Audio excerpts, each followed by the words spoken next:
Welcome to the Fringe Benefits Group financial podcast series for business owners and key employees. Today's show is being hosted by Kevin Fringer, founder of the Fringe Benefits Group. Kevin's guest for today is Dr. Tim Looman, a veterinarian in Lexington, South Carolina.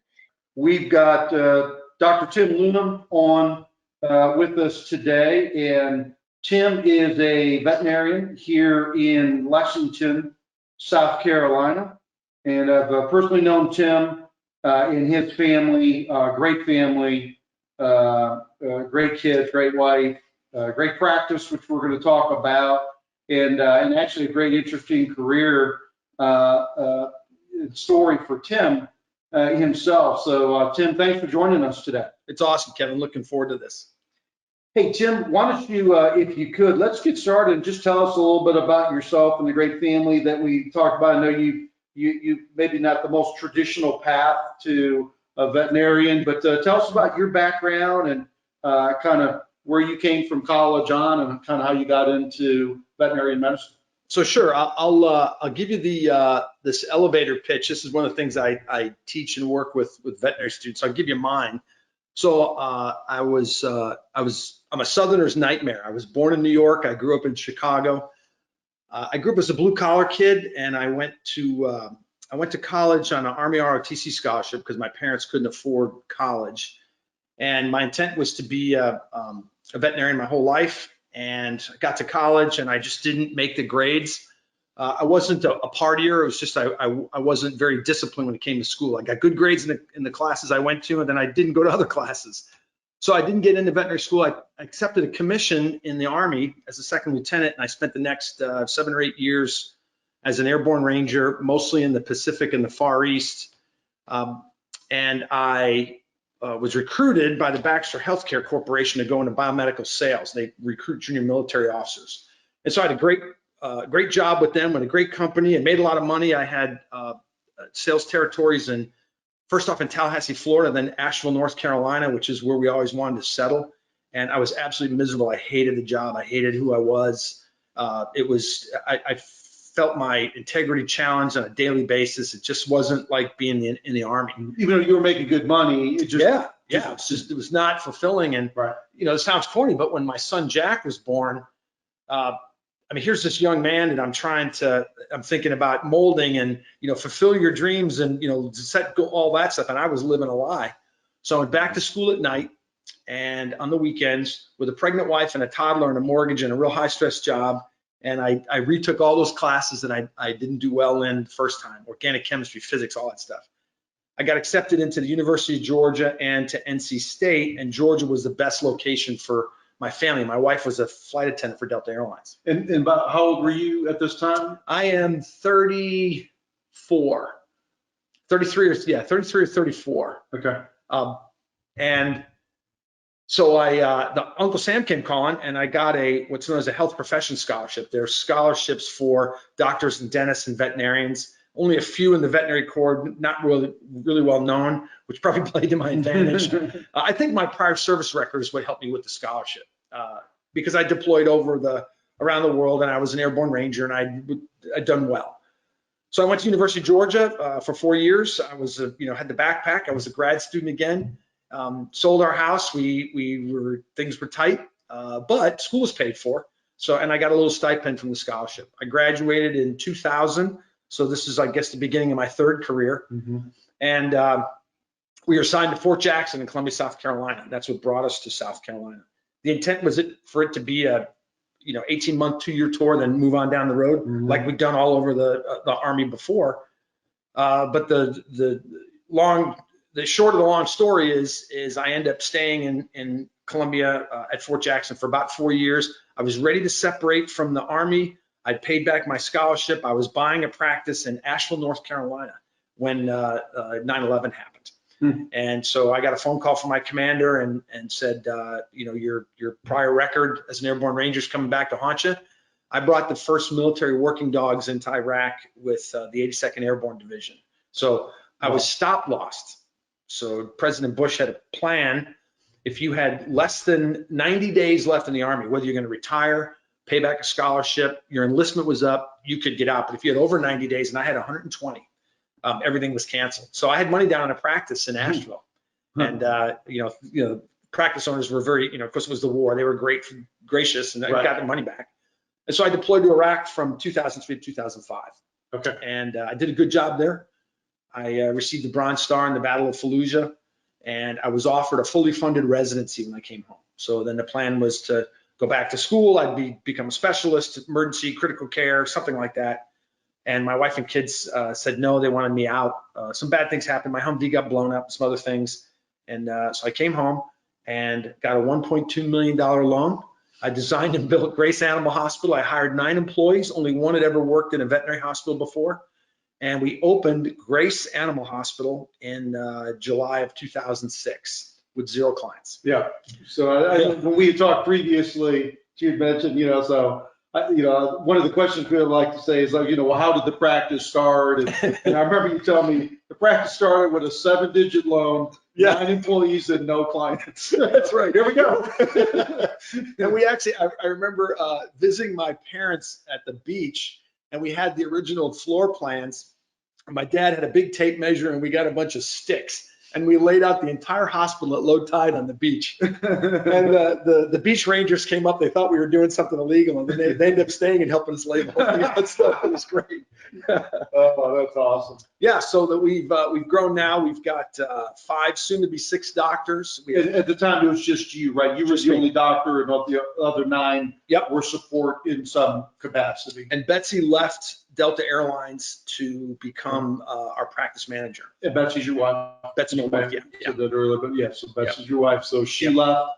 So you're all in, right? She's giving up her, good job that she had. Yep. And it's funny. She never wanted me to she never wanted me to build a practice or start a practice, hang out my shingle. Mm-hmm. She always wanted me to buy or partner in because it was safer. Mm-hmm. But after 13 months in Iraq and the stuff that happened, she was great. She was totally supportive. When I came home, she's like, you do what you want to do. Right. And so that's what we did. Yeah. And I think we'll talk about it a little bit here. Betsy obviously has more of a cautious approach and mindset to things. And obviously you're, a little bit more of an entrepreneurial position. I guess that or crazy, one or the other. Sometimes a little bit of both, right? Yeah. So Tim, tell us, let's just fast forward the tape to earlier this year. Was it in 2020 that you actually sold, or was it in 2019? October of 19. Okay, so October of 19. So let's just go back to like around October 19, 2019. So tell us about where that practice was at about that point in time in 2019. What did it look like? I think you'd mentioned you had a couple other vets that were there now. Okay. Tell us about the business. So the business was at the time we sold, late October of 19, we sold to the Encore Vet Group, and we'll get into that, I'm sure. Mm-hmm. We were 4 doctors, about $3 million in gross revenue, 35 employees, and we were in the veterinary world. We were an AHA, American Animal Hospital Association accredited hospital. Mm-hmm. Less than 10% of the veterinary hospitals in the country are AHA accredited. It's a very difficult accreditation, this credentialing that you get. There's about 1,000 things, literally 1,000 things that are inspected. Sure. So we're an accredited hospital with 35 staff members, 4 doctors, and we've been named Hospital of the Year in the Midlands of South Carolina, around Columbia, the last 10 years in a row. And that's where we were when we sold. Okay. So Tim, as you know, and at the time of this recording, we're finishing up a book on selling your businesses, and should you sell or not sell, and so one of the beginning chapters is called "What's Your Why?" Okay. So why did you start thinking? I mean, you started from scratch. You've got a great, thriving animal hospital, here. Why in 2019, you're how old? 57. So you're 57. I mean, you're young, I mean, I know you're not ready to just, sit out and hang out at the lake all day, but maybe some trout fishing. Yeah, some fishing, yeah. But so why what crossed your mind to even entertain the thought of selling the practice at that point in time? Let me roll back just a little further. So 7 or 8 years ago, when the economy was doing bad, a former professor of mine at the University of Georgia had become the dean of students at Georgia. And Georgia does not do an interview, which is kind of unique in the veterinary world and veterinary schools. And the students were not doing well in the market. We weren't getting the job offers. When I say we, the alumni, the graduates weren't getting the job offers. So this professor of mine had me come in, and me and several other alumni and industry partners came in, and we did a mock interview workshop on a weekend. And so you can imagine the type of student that goes to that, best and brightest, overachievers, right? So not everybody. It was totally optional. And we did speed dating. We did speed interviews, like 15-minute interviews. And so the students got a chance to do 5 or 6 interviews in the course of an afternoon. And we did an after action with all of them afterwards, and they were terrible. I mean, it was horrible how bad they were. And these are the best of the best. These are the best of the best. So the dean of students at the time, Karen Cornell, and I and a couple other alumni, of course, we go out for a couple drinks and dinner afterwards, and I open my big mouth and I tell them, I said, look, these guys are totally unprepared. They don't know what they're doing, blah, blah, blah. And I'm pontificating, and Karen says, okay, hero, why don't you write a program? So that was about 8 or 9 years ago. And so I wrote a program. I'll get to your answer to your question in a second. Just uniquely in my relationship, I've got 5 very close friends that are high-level corporate headhunters in different markets, medical, consumer products, et cetera. And so I had some really good resources. So I put this program together. I went to the university and did some lectures, and then we did the workshop again. And obviously, the results were completely different. That led to Karen getting me to do this at a couple of their schools. There's a student organization called the VBMA, Veterinary Business Management Association. It's not part of the curriculum. That word got out. They started asking me to come do it. Then when I'd be there, they would say, hey, would you do some other stuff? You started your practice. Would you give us a lecture on practice acquisition? So here's the answer to you why. Or one of the main ones is when I do one of these presentations, let's say I'm speaking for an hour, it takes me 20 to 30 hours of preparation to do that. I mean, I'm all about evidence. It's not just another bald guy with an opinion, right? It's easy to fall into that role as an entrepreneur. So in investigating practice acquisition and sale your business, thinking of it from the student's side, I'm learning about what the practice owners were going through, and the market was going crazy. The multiples, which I'm sure we'll get into, were the highest of all time, and I'm learning more and more and more. And so I'm getting smart in this part of the business. So that's how you first, because one of the things we talk about is, some business owners know from day one and are always monitoring the valuation of their business. Some have never thought about it until shortly before they sell. It kind of sounds like you kind of along the way, kind of in the fourth quarter, let's say, but it wasn't with 30 seconds left, but kind of you had started to get an idea by looking through the curriculum, had an exposure to this. You started to, I guess, formulate in your own mind, like, hey, my practice is probably worth X amount of dollars. I had no idea what it was worth. And I wish I could sit here in this podcast and tell you I was a brilliant businessman, but I'm not. I've learned a lot from you, talking with you, just in our social interactions. We never had a business plan. We never had a transition plan. We met with we've got a great accountant, thank the Lord, and we met with him monthly. And, the joke was, can we stay open another month? That was really how far we got. We were making a good living. We were growing. We were paying our staff well, taking care of our staff. That was our business plan, which wasn't enough. And then another thing happened in 2017, early in 17, I was preparing my taxes. And just for fun, I went back and I had 43 years of tax returns. And it hit me, I've been working a long time. I've been working since, I've always had a tax return since I was 13 years old.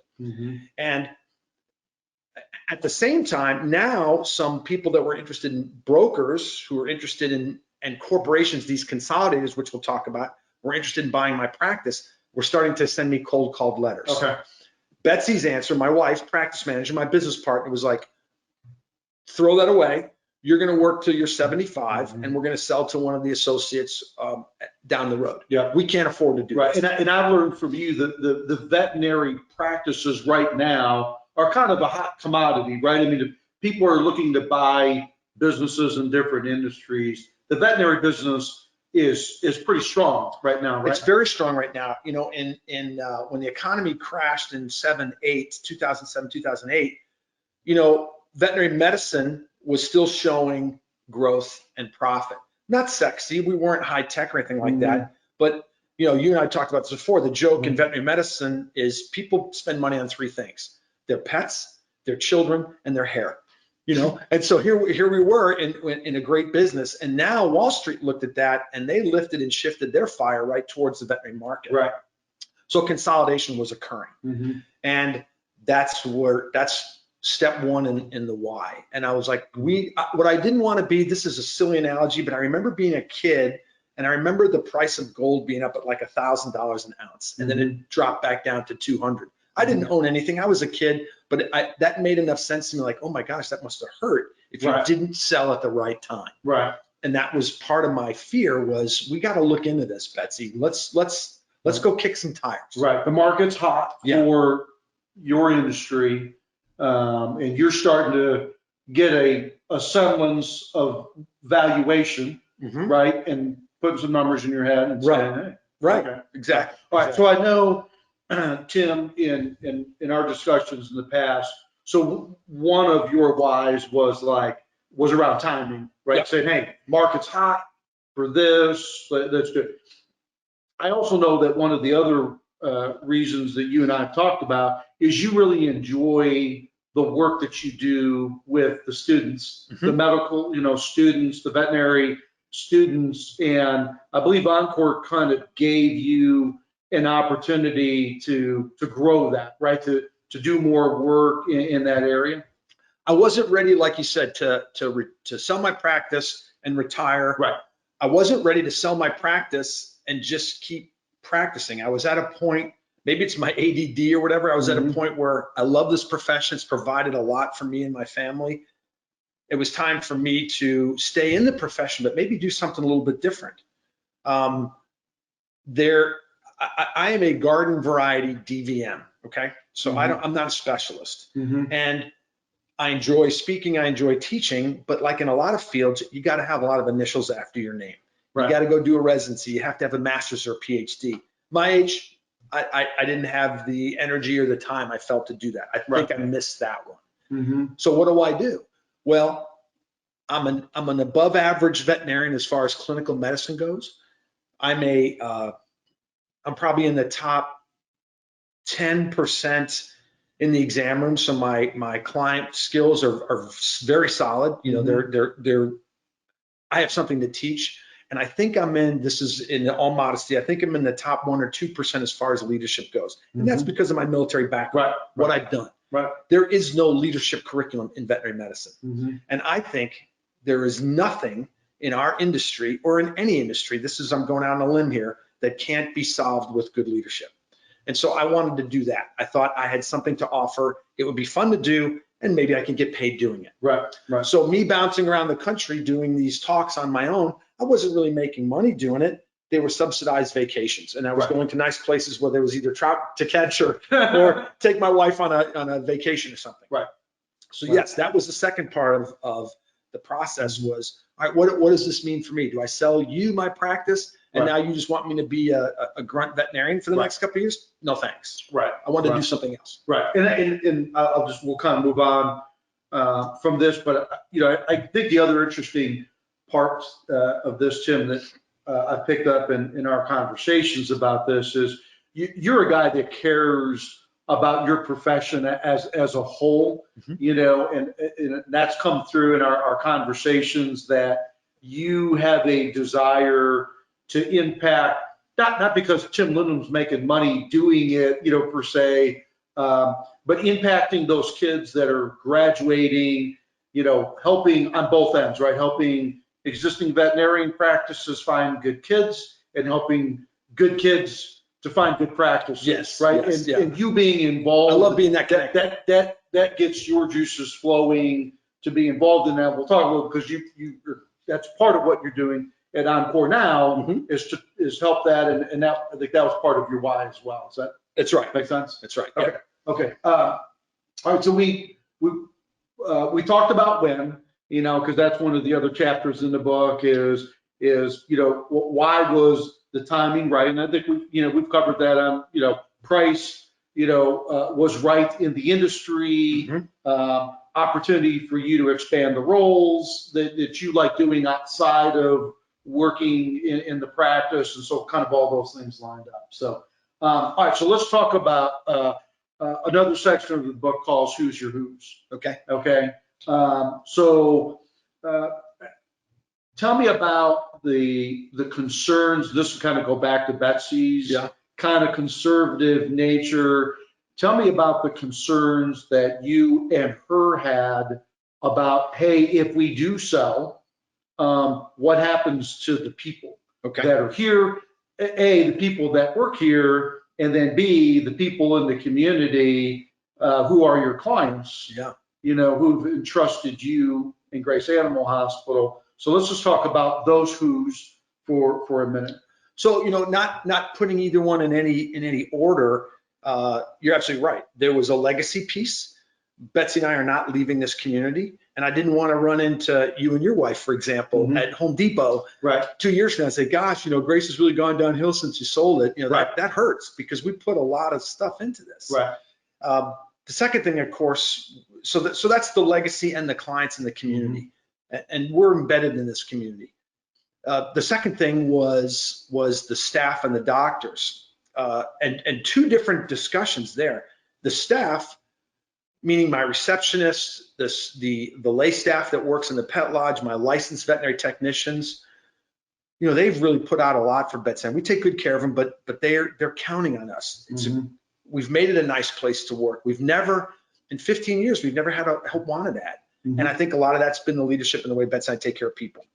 Well, we didn't want that to change, because it sounds so cliche, but they're family for us. Right. Among that family were the young veterinarians, and I really felt for them, because with the downside of this consolidation that's going on in veterinary medicine, and we can talk more about that more if you want, because it's not that everything will become consolidated. It's not like the pharmacy industry, for example. A piece of ours will, let's call 25%, will become consolidated. So the opportunity for these young veterinarians to be a practice owner, to be a leader, to be a partner it's falling by the wayside. There's plenty of practices, but you might be in Choppy, Florida, or some remote place. It's not gonna happen in Columbia, South Carolina, Charleston, South Carolina, Chicago, Illinois. It's not gonna happen. So I felt bad for them. Were they gonna be able to be independent and do things their way like I was? Yeah. So that was a big part of the decision too. And Tim, maybe if you can recall the one story you had shared with me previously. I think it's one of the early bidders, and I think you and Betsy had gone out to dinner, and then they came back and looked at the practice. And I'm trying to recall, you had mentioned that he had made the potential buyer had made a couple potential statements, and Betsy was just like, oh yeah. So it was with a leader in our industry, and it was a guy I knew from through the University of Georgia, our contacts, one of the earlier groups that we met with. And I'm surprised it didn't torpedo the whole thing with Betsy. We had a great dinner with this vice president and his financial guy. He came and looked at the practice after hours when the staff was all gone, and he turned to his financial guys. We're shaking hands to leave for the evening, and says, "Make this deal happen." And Betsy goes, whoa, pump the brakes. What does that mean? And to this guy's credit, he was very honest, and I thank him for that. He said, you see that sign outside? He goes, we're going to change the sign, which says Grace Animal Hospital, Dr. Tim Looman. He said, look at the products on the shelf in this practice. We're going to change, probably a majority of the products. He said, within a year, you'll probably lose a third or more of your staff. And then he paused dramatically and looked Betsy and I and said, and you two are going to make a lot of money. And Betsy said, thanks, but we can't do that, So. Okay. Yeah, so that was that was awesome. That's a great story. And in a lot of the cases, so you weren't just looking for the biggest check. No, because I mean, there was, and we can get into this if you want, there were some other, as we narrowed down our buyers, there was one in particular that, I mean, we left a good bit of money on the table by not going with them, but. So, and you've talked, maybe add any of these if you want, but one of the sayings that we talk a lot about times is a lot of times it's not about the check, but about the checklist. Yeah, it's so true. I mean, and money is on the checklist. That was important. Right. This is everything Betsy and I have. Right. So, I mean, it's not disregarded.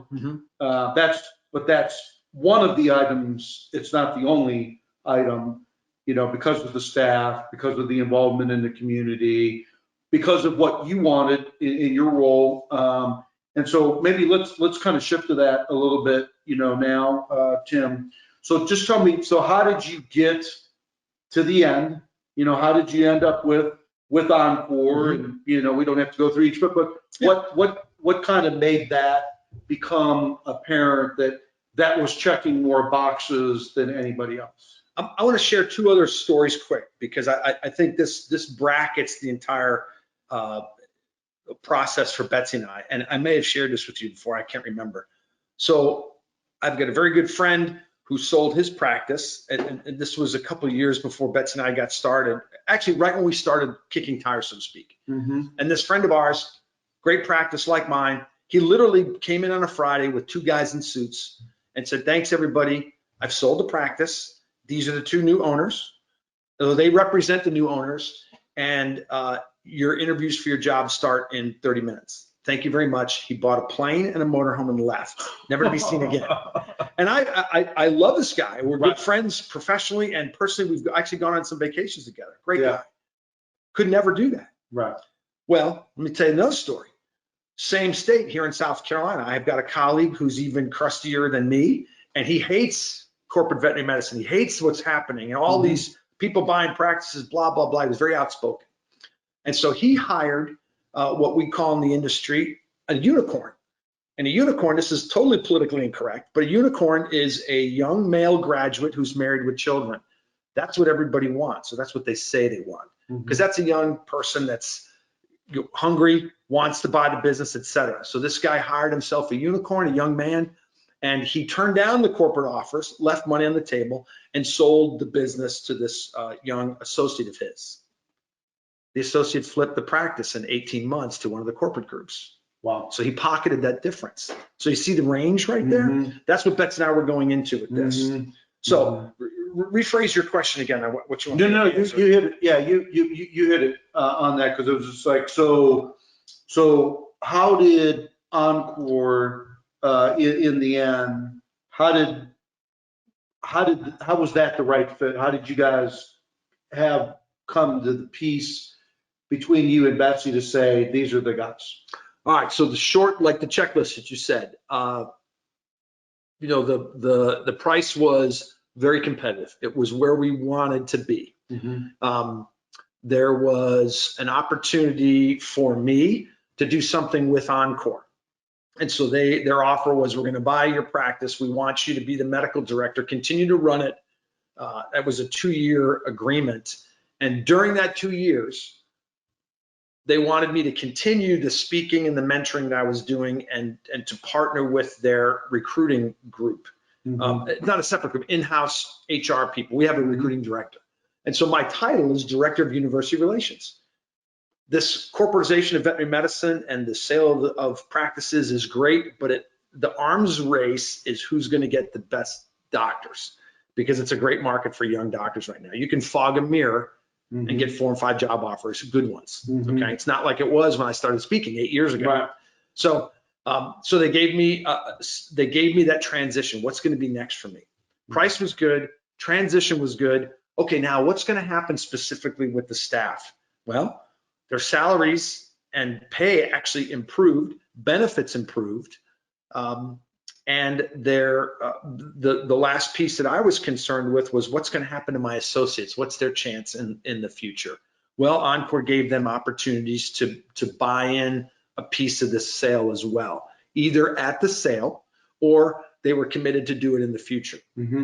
The last thing, and this may not be particular to all your business sales, but this corporatization of veterinary medicine, there's private equity money that's behind it. Mm-hmm. Well, who was the private equity? Who was driving that? How long were they going to be around? Was this just buy up a bunch of practices and flip it in a year or two? Right. Or were they in for the long haul? And that took a lot of work. Mm-hmm. You know, when I was talking to several consolidators, we'll call them suitors. I'm talking to several suitors. Mm-hmm. What I asked them was, all right, give me a list of practices that you've bought, and I want to talk to them. I don't want their list. Right. I want the list. Right. I want to talk to everybody. And so I called and asked those hard questions to my colleagues. What were some of those questions? How were the staff taken care of? What did the client see? Did you feel like you couldn't practice the kind of medicine? You couldn't do business the way you were doing it before. Mm-hmm. And that's the rub. You know, I wanted to, you know, this sounds greedy, but I wanted to sell my practice and keep doing things the way we were doing it. Right. Right. Yeah. I'm realistic. I know there was going to be change. And here's what I told my staff. I said, this is change that we need. We can't do, as a practicing veterinarian and a business owner, I can't do marketing, legal, HR, investing. I can't do all that. Mm-hmm. I could, but I couldn't be a veterinarian at the same time. Mm-hmm. And so that meant, you know, here was a group that had those resources that could do it for us and take us to the next level. Right. We can still do what we're doing. Right. And sometimes in a lot of professions, Tim, we kind of call that the difference between working in versus working on the business, right? You know, the on the business is the business plan, growth opportunities, you know, financial improvements that can be, and, you know, that's like you said, in a practice of your size, that could be a full-time job. It needs in and of itself. Yeah. But you're the primary physician, you know, there. So you, as the practice grew, you were smart enough to realize that you weren't able to do both. Right. So come back full circle. So think of me having 43 years of tax returns. The market's really good. I can grow the practice by doing all those business things, the legal, the marketing, the investing, et cetera, and still see patients 8 to 10 hours a day. Not after 43 years. I hate, as a former Ranger, I was tired. Right. I didn't want to do that anymore. That's hard to say. Yeah. Yeah. Okay, good. So tell us about what your, you know, week or month looks like now, and, you know, how long do you plan on continuing to practice the medicine part? I'll start off with a joke and a funny story, and that's, I'm actually on vacation right now. And so Betsy, her agreement was she was going to stay on as practice manager for about a year, make sure that her kids, that's the staff. Right. She takes care of all my people were taken care of, and they were, and it was going great. And it was time for her she's retired and she's done. She has nothing to do with it anymore. Yeah. And that was about a month, 6 weeks ago. Okay. Well, the new practice manager had a staff meeting, and she said, "Congratulations, Dr. Tim. You win the personal time off award. You have 189 hours of PTO." I've never taken that much vacation. I'm so thankful Betsy retired. She would never let me. So I'm on vacation right now, and I'm really enjoying that. But no, seriously, it's been a near seamless transition, even in the face of this pandemic we're going through right now. Mm-hmm. And I think that was back to your question before. What questions did I ask? I was really interested in when things went bad, you know, because invariably with business, things are going to happen. Right. I think that's the definition of character. How does a business, or how do the new owners handle things when things aren't going well? Mm-hmm. Well, we've survived this pandemic, and there wasn't panic. There was a lot of things that they did that were good leadership decisions, and they rewarded people for it. You know, for example, when the pandemic first hit, the Encore said, "Look, we can't handle, I'll just call it afford. We can't afford people taking their personal time off. Right. We need everybody to work." And we did. And in Encore's employee policies and handbooks, you don't roll your PTO, you don't roll your personal time off into the next year. You don't get paid for it. Mhm. They believe in people using it or losing it. Right. Well, they limited us. Well, here it was at the end of the year, and a lot of us like me had all this personal time off. Encore came back and made an exception to policy, which made sense. And that is, we're going to let you roll 40 hours into next year, and we're going to pay you for 40 hours. We don't do that all the time, but this was an exceptional year, and you guys did exceptional things. Right. So that part's been going great. Mhm. I will likely transition from the medical director. So medical director means I'm still overseeing the clinical side of the business. Mhm. I have a practice manager who does the business side, and the two of us work, we're equals. Right. We work very closely, Right. just like Betsy and I used to do. Mhm. Betsy and I were equals. Are you smiling when I Yeah, say yeah, exactly. Sure you were. that? Sure you were. Yeah, but no, it's going very well. Yeah, okay. Was the new director, out of curiosity, was that person already on staff there when you Yeah. sold? So Betsy was, her title was practice manager, and I Okay. was medical director. Okay. That person, Candace is her name, was an employee with us for 10 years. Mhm. And it wasn't a sure thing with Encore, but they wanted that to be a grassroots organic thing. And Okay. they really wanted, when Betsy retired, for someone like Candace to do it. So they spent some money on her with some training and having her go out of town and get away from the practice. So yeah, so Okay. she was an in-house employee. So, at the time of this recording, it's been how long now since you actually sold? 13 months. Okay. 13, yeah. So how are you feeling emotionally about the whole thing right now? I really feel great about it. I do. Again, we went through some tough times, but Encore backed us up. Mm-hmm. I like how we're growing. I like their strategic approach to it. I feel really good about it. Mhm. The financial benefits, of course, and that goes without saying, that's fantastic. Mm-hmm. Paying off your home mortgage and, Right. and being debt free. Right. And yeah, there's a kind of a weight off the shoulders feeling. And I'm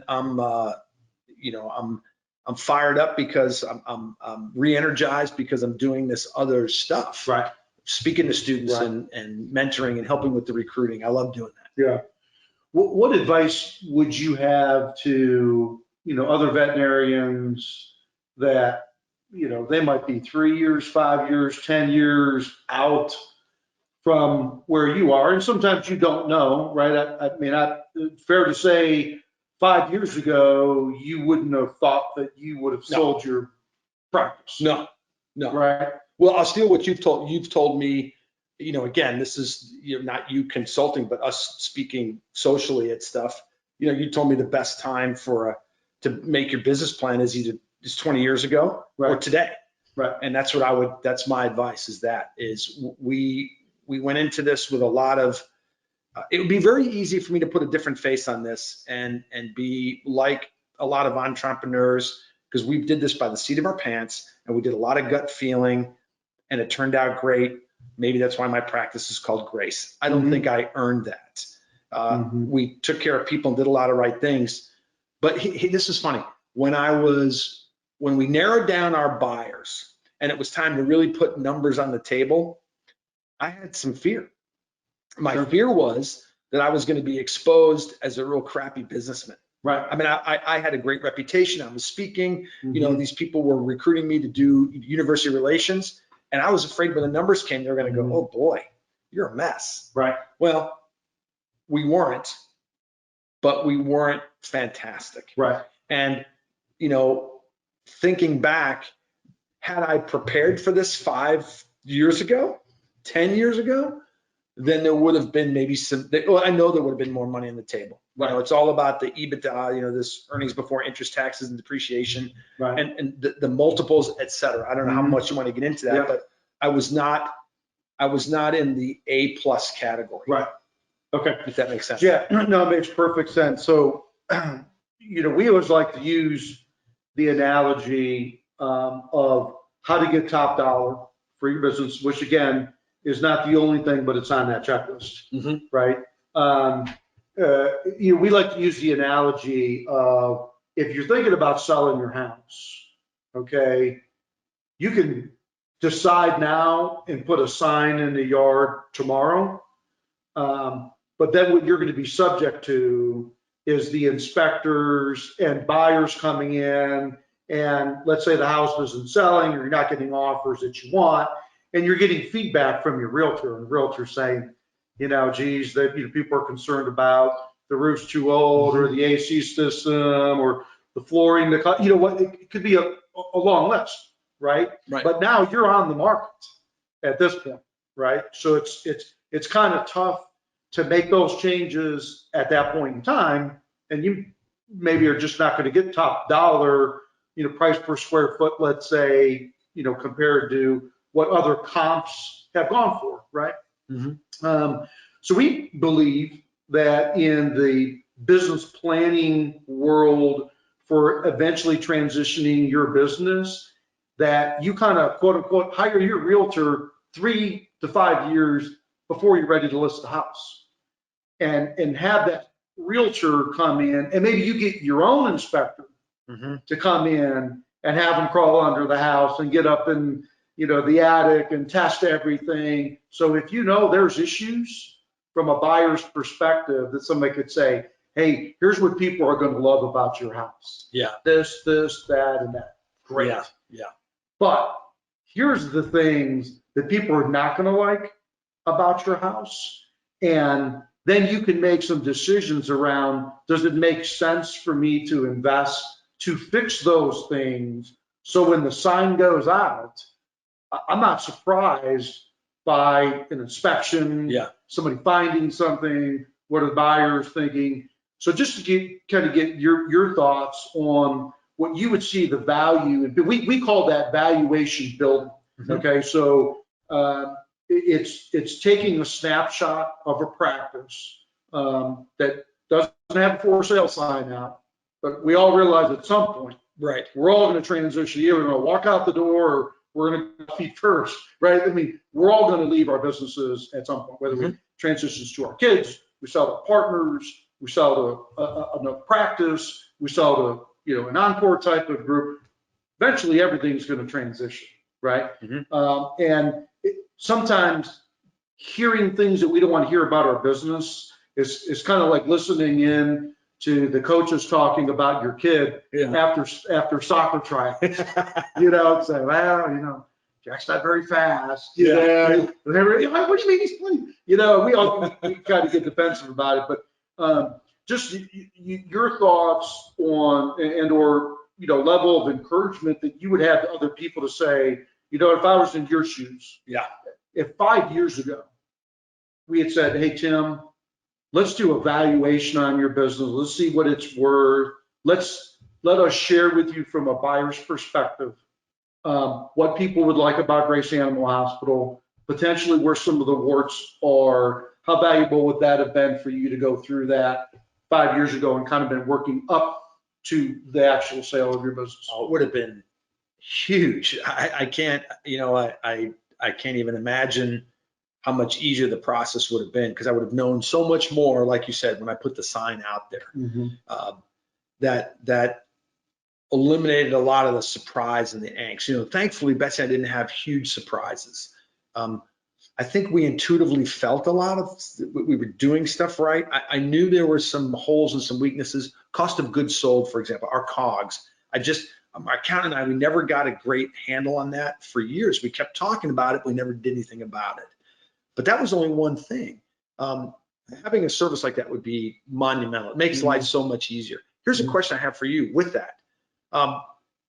Isn't part of selling, if I'm going to change hats, I'm going to buy a veterinary practice, I'm going to buy a business. Do I want to buy a practice that's lean and tight and there's no room for improvement? Or do I want to buy the practice that's maybe down in a lower, it's a fixer-up? Right. You took the words right out of my mouth.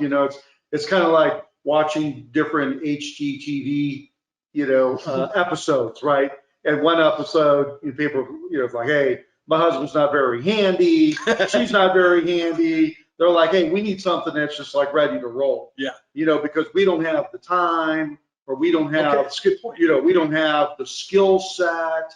It's not really something we're interested in doing. We want to just buy, move our furniture in, and just roll. And other people are like, no, hey, I actually have interest in fixing things up. I've got the time. I've got the expertise to do it. I've got some skill set, whatever. I want to make it mine. Yeah, I want to make it mine. I want to Yeah. look. So I think a lot of that has to do with the buyer, Mhm. and some buyers, yeah, you can get a bargain.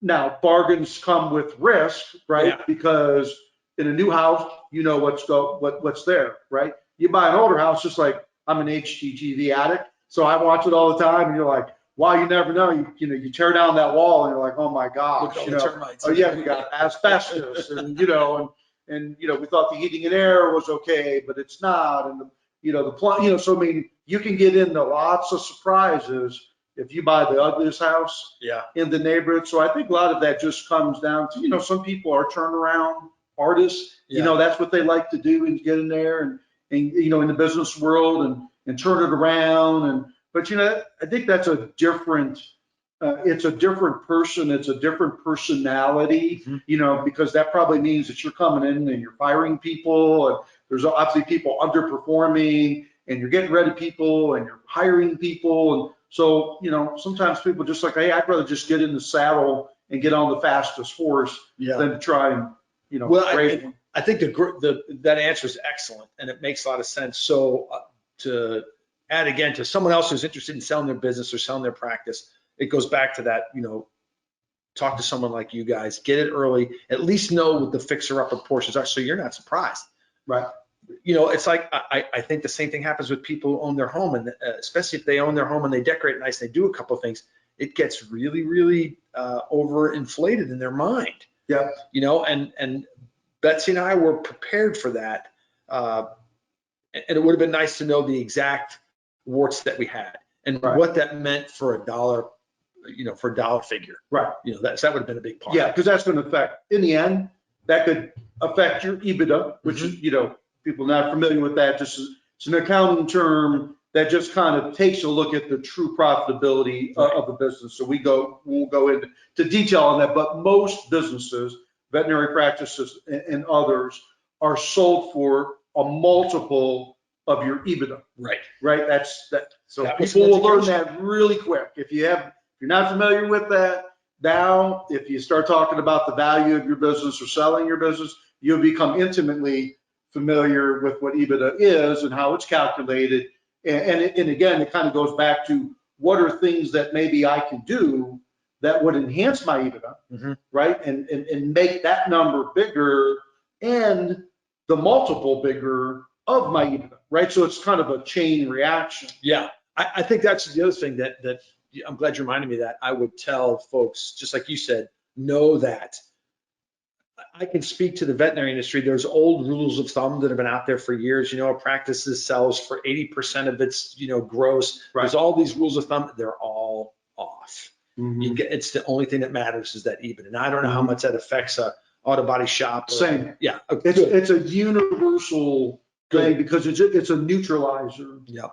Because a lot of, Encore's a little bit different because from the example that I'm going to use, Encore's a little bit different because they're accumulating practices all in the same industry. Okay, there's a lot of private capital out there that's not doing that. They'll buy a hotel, they'll buy a veterinarian practice, they'll buy a body shop, they'll buy a manufacturing company, and all they're interested is in the EBITDA, right. because you could just go right across the board. Yeah. And regardless of industry, it's a way to kind of size people up and know, what they are financially naked. If you would, if you strip it all down, you're going to end up with an EBITDA, number. And then they look for, hey, we're going to get a good deal on the multiple of that business. A colleague of mine, great guy, excellent practice, excellent veterinarian, and just a super person. He contacted me in private, said, hey, I know you sold, he's a little bit younger than me. why don't I do it now when the market's good? You know, it's almost like a repeat of what Betsy and I went through. And I had a little bit of the conversation. I'm not as nimble with it as you are, but I told him, I said, look, we need to know what your EBITDA is. And he said, I said, you've got an accountant, right? He goes, oh yeah. He goes, I don't think he hasn't been able to give me that number. And that was a red flag right there. Right. I'm like, we need to get you a new accountant. Right. Because that is paramount. Right. Yeah. Yeah. And yeah, that's a good point of the building the exit planning team. Mm-hmm. You know, a great accountant Mm-hmm. is part of it. Your financial advisor, Yep. helping you to understand, hey, Tim, this is enough or this is not enough, right? Yeah. Based on what you're going to get from this. Does that work for you and Betsy to sustain your lifestyle, pay off the house, you know, all of those? That was a fun discussion. We didn't talk about that. You know, my financial planner and Betsy and I met and you know, we talked about what if numbers. And actually he did that same thing, just exactly what you said. He goes, okay, if you sell in this range and you do this for the rest of your life, here's what it is. Right. You know, based on it was all very conservative. Sure. And that was important too. And then of course the attorney we had was amazing for this. We used a mergers and acquisitions, an M&A attorney. Yep. I'm sure you guys have got great guys. Yep. You know, we've got a super family attorney we know here in town, and that's not the person you want to get. You don't want to get your brother-in-law who's done a couple of contracts. Right. I mean, this attorney was we never even met in person. Everything was done on telephone or email. But he was a total professional. He thought of things I never would have thought about. Right. That was huge. Yeah. Worth every penny. And maybe we'll kind of wrap up with this, you know, Tim, kind of thinking about these different professionals that are involved. And it's really kind of where the Fringe Benefits Group kind of came from or got into this, is what we've understood over the years in working with business owners that are selling their practices is most people that sell a practice or a business sell it once. Okay. Yeah. Right. Thank the Lord. Yeah. Most buyers buy several a year, every year. That's a great point. So yeah, they're better at it. Oh yeah. They're more experienced than you are. And so that's kind of where the concept. Can I jump in on that? Yeah. This is something that I've always been very conscious of, and if folks are out there are entrepreneurial, they own their own business, it's so easy for that expertise to creep into areas that you're not prepared for. And so what you said, just summarize that. I'm a really good veterinarian. That doesn't mean I know how to tell you how to raise your kids, how to make the best margarita, and that entrepreneurial creep, I call it. Right. Be aware. I fight that all the time, because in my practice, you know, I'm the medical director. I'm the owner. I mean, I'm like the king. Right. And so I've got all these people beneath me that just hang on my every word, and everything I said is gospel. Right. That can bleed over into things. Well, to that point, there's a great book, and I mean, it's been out there for quite some time. I'm gonna guess decades that it's been out there, because I read it when I was a younger man, and it's called the E-Myth. Oh yeah, the entrepreneurial myth. Mm-hmm. And it's kind of like the one takeaway I was kind of summarized the book from is it says most restaurants don't fail because the food's bad. Yeah.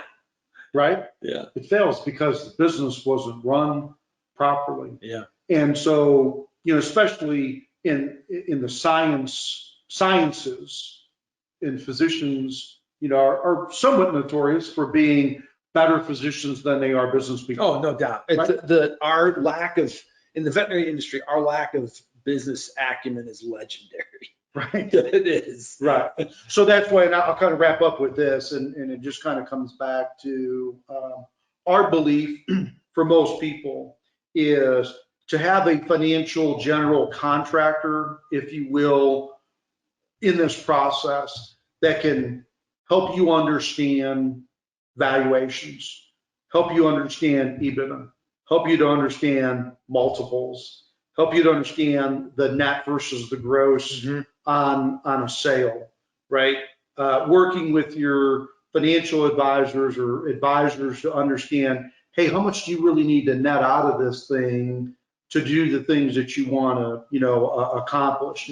The attorneys that are negotiating on your behalf, that's a lot for somebody to take on and for them to be in the center of all of that and say, the accountant's telling me this, my attorney's telling me this, my financial advisor's telling me this.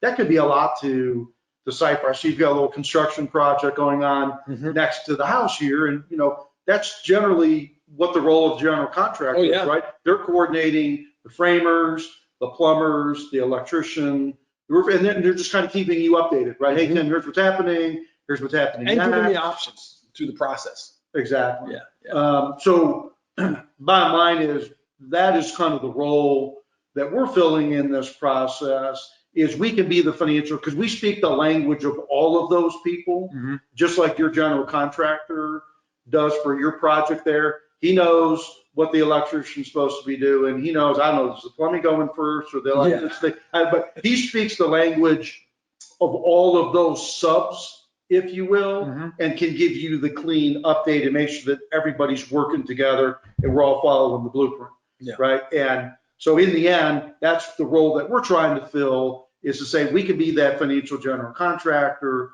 We'll help you. If you have the people that you need, great, like the CPA example you used. If you've got a great CPA and he can calculate EBITDA and he's got experience in this, fantastic. If you don't, we'll get you one. Yeah. Because we know who is good at that. Yeah. Or in any of the roles. Yeah. So anyways, hey, Tim, this was fun. Really appreciate you taking the time and prepping for this. Yeah, thank you. Awesome. Thank you all for attending. You can reach us at 803-756-4432, kfringer@thefringebenefitsgroup.com, or www.thefringebenefitsgroup.com.